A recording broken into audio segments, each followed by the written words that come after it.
Hey, it's the great Bob Ross here.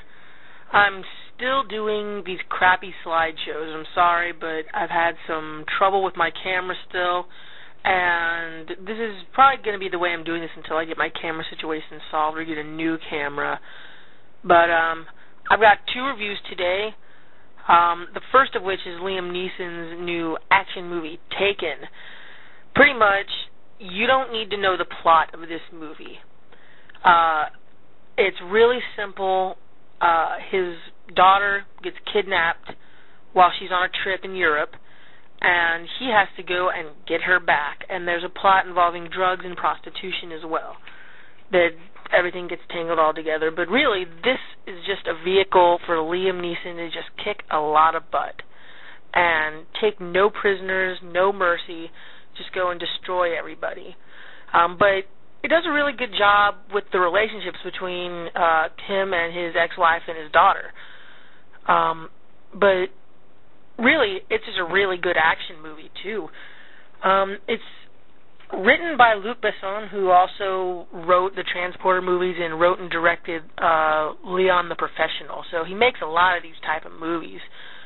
And they're usually European-centric as well, and this one is, too. It's very similar to the Transporter movies, I'd say, but it's definitely better than Transporter 3. I'm going to recommend this movie. I'm not going to give it a super strong recommendation, but I'll give it 3 stars simply on the action alone because it does a really good job of it. Now, my next film that I saw is Coraline, which is based on a novel by Neil Gaiman, and it's directed by Henry Selick, the guy who directed Nightmare Before Christmas. No, Tim Burton did not direct that movie, believe it or not. He only produced it. This movie, this is a really visually inventive film, and it's got a really strong heroine character to drive the film. It's a really beautiful film, and it's frightening a lot of the time, too.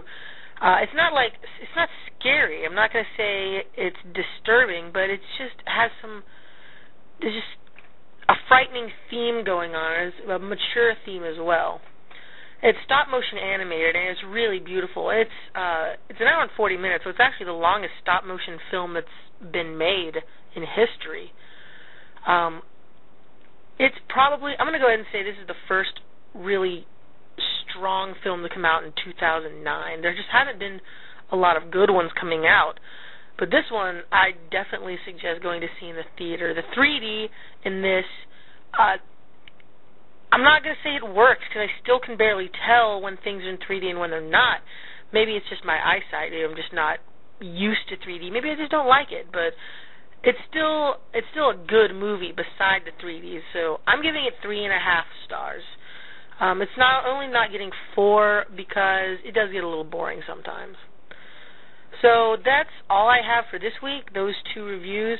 I did see a lot of the Oscar-nominated films, but I'm going to have my own Oscar special for that right before the Oscars on February 22nd. So that's all I've got for now. I will see you next time. See ya.